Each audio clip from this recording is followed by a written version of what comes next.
from Rolf, and it's now a great pleasure to introduce my dear friend Mariasole Bianco. Mariasole, how are you?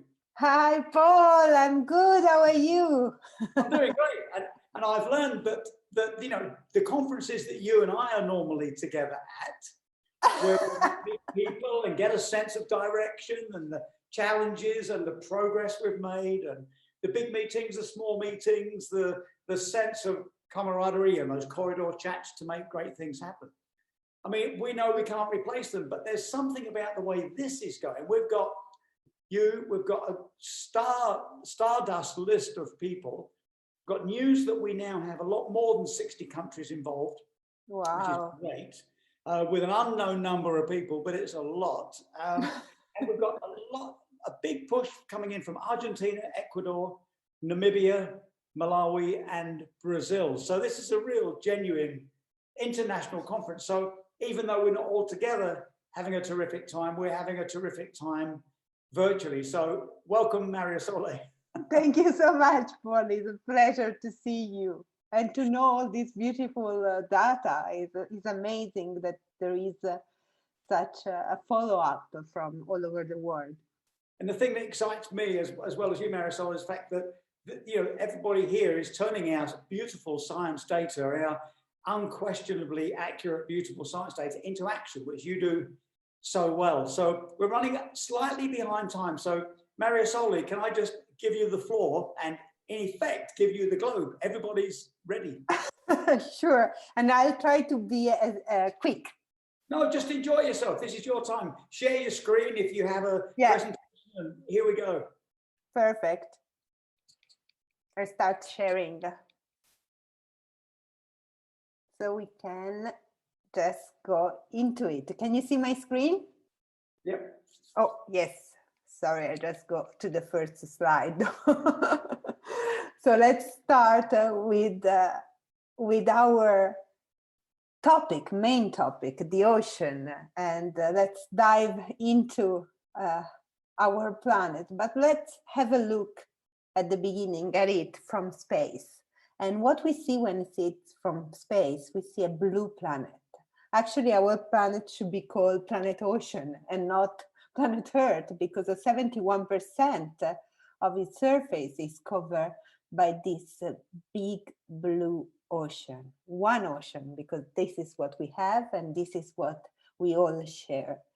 It's exactly and undoubtedly is our life support system. It hosts 80% of all the living species, and it's the blue lung of our planet. It produces more than 50% of the oxygen that we breathe, and it absorbs about 1/3 of the carbon dioxide that is present in the atmosphere. It's a very important source of livelihood, food, energy for a lot of people in this earth. We have this blue planet, we have this amazing part of the ocean, but what we know about it is very little. We have a more detailed map of the moon and of Mars than the floor of our ocean. Right now we know about 5% of it, but in that 5% we discover so many amazing things, features, mountains, volcanoes, and species. I have a favorite species. I am a marine biologist, so I should be, objective and love every species, but I have a favorite one, and my favorite species is the octopus. The octopus for me is just, the best species that inhabit the ocean, because it's so intelligent, because it's the master of the sky. In 1 second, it can change the color of the skin and the texture of the skin to completely camouflage with the surrounding environment. So this is something that really struck me from the very beginning when I first see them underwater. But another good thing, I'm Italian and I'm quite romantic. They have 3 hearts. So, this is something that as well is really impressive. But jokes apart, and recognizing the amazing feature of the octopus, what I really loved about the marine environment when I start studying it is the fact that everything is interconnected. Everything is linked by very complex link and system that has been developed and shaped with millions of years of evolution. Something that has its own balance, if you want, but this balance is changing lately. And most of the time, we are the cause for it. We are experiencing change in the marine environment that are so important that we never actually had any data that resemble the change that we are experiencing now. And everything is changing so fast, and this is really scary. What is changing is changing in some way the climate of our planet, and in some way the ocean is our best ally in the fight of climate change. The ocean is changing as well because of climate change.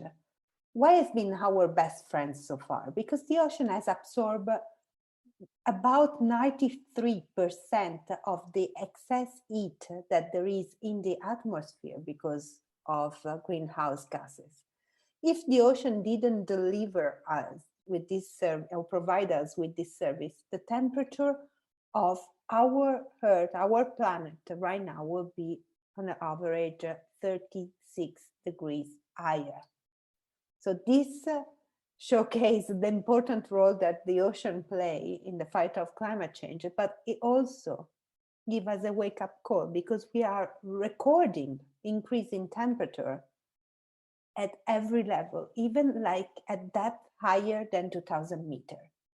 So this is something measured, and this has consequences. Another thing that the ocean does for us is absorbing CO2. It has been absorbing a lot of CO2 since the Industrial Revolution. It absorbed about 1/3 of the CO2 that is in the atmosphere, as we said before. But the result is that when the CO2 enter the marine environment, it changes and it becomes carbonic acid. So the ocean is becoming more acidic. This is called ocean acidification, and it's about 16% more acidic than what it was before the Industrial Revolution. But the very impressive data is that if we keep going like this, with business as usual, the ocean will be 170% more acidic by the end of this century.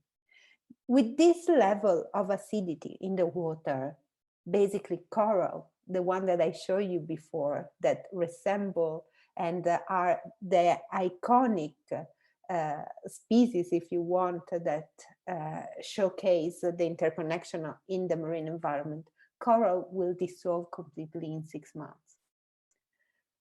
Another consequence of climate change in the ocean is ocean deoxygenation. So the ocean is losing oxygen, and it's losing the oxygen because of ocean warming. So the water are becoming more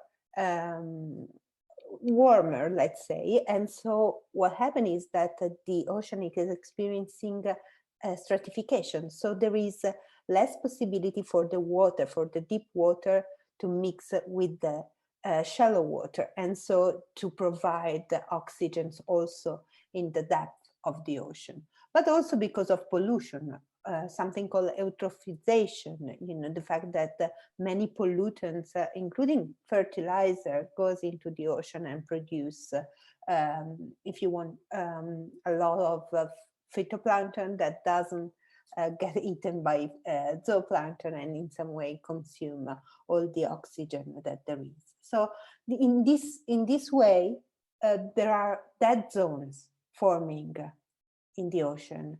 And they discovered one in 2018 in Oman that is 165,000 square kilometer. It's the largest they discover. But basically what happened is that in the past 50 years, the volume of that zone in the ocean has increased 4 times. To climate change and the effect of climate change in the water, we add pollution. Pollution is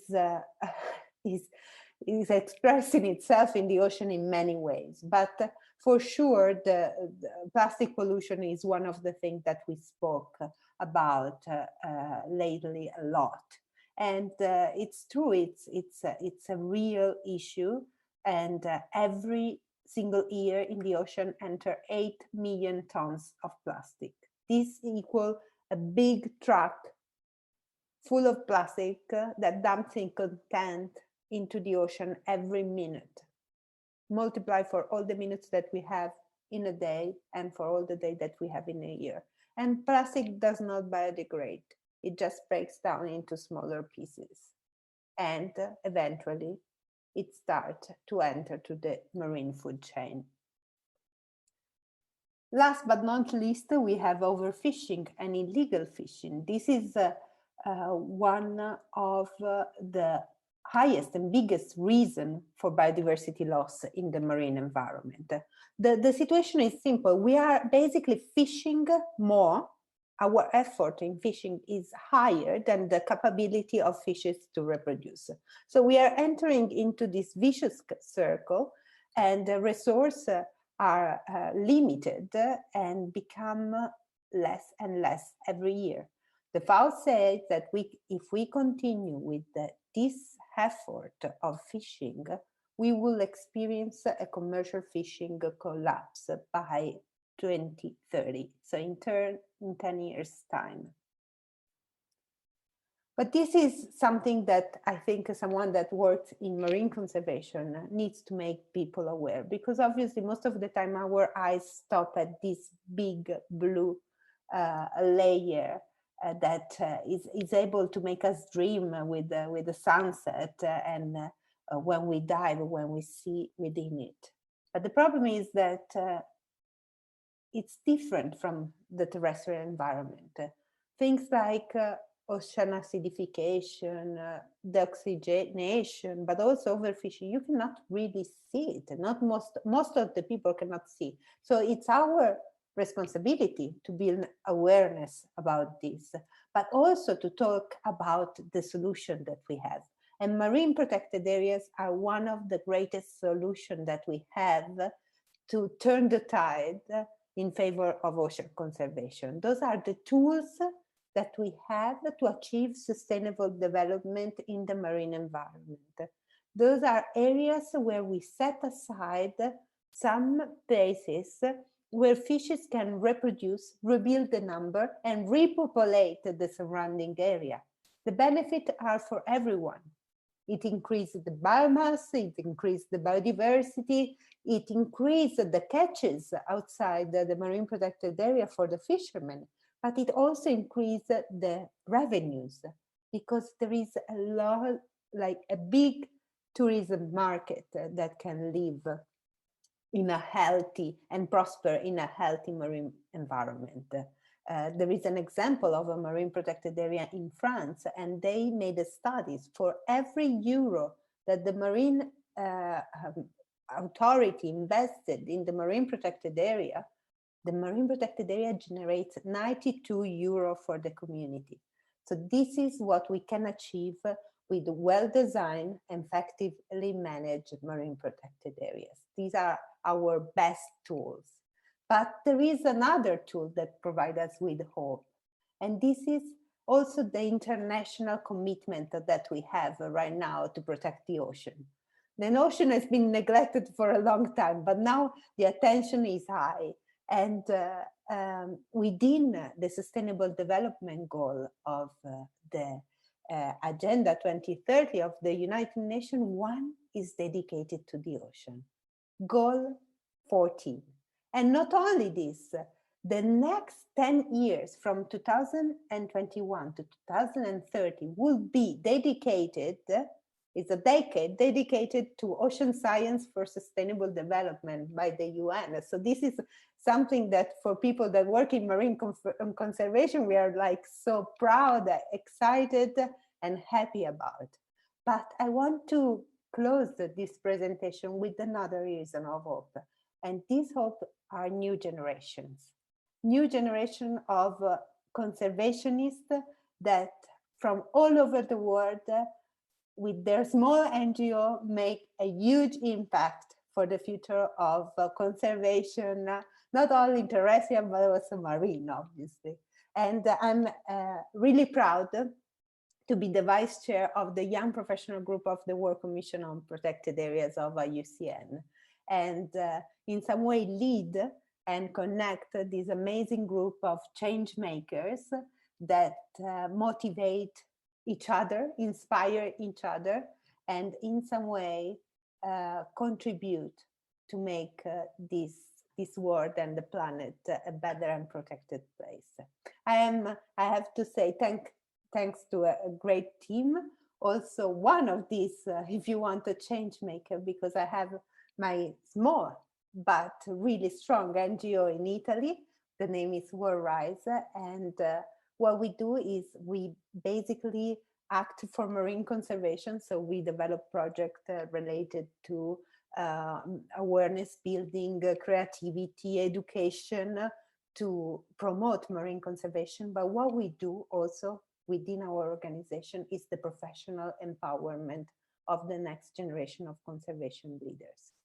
Here and in many of the organizations that I had the chance to know, thanks to this global network, young professionals and new generation have a space and a platform to express their willingness and their power to change the world. Thank you so much. Mariasole, thank you so much indeed. We'll just clear your screen share if you could. Yeah. Thank you. Okay. Stop share. Yes. Great. Wow, Mariasole, bravo. Thank you very much. While you were speaking, I'm taking questions, making notes, but I was a bit foggy because all I could think about was that fantastic risotto you made, Joella. I know we're dealing with globally important matters now, but I just can still taste that risotto. Can we come back and have one? Sure, you are more than welcome. Thank heavens for that. There's a success already from the Global Biodiversity Festival. I'm so pleased that you mentioned Worldrise, Mariasole. It's really been something. And what are they telling you at the moment? What are all of your young ones and the teams that you see, the ones that you teach that are your students, the ones that you mentor, the ones that you see go on with their own careers? What are the messages they are telling you right now?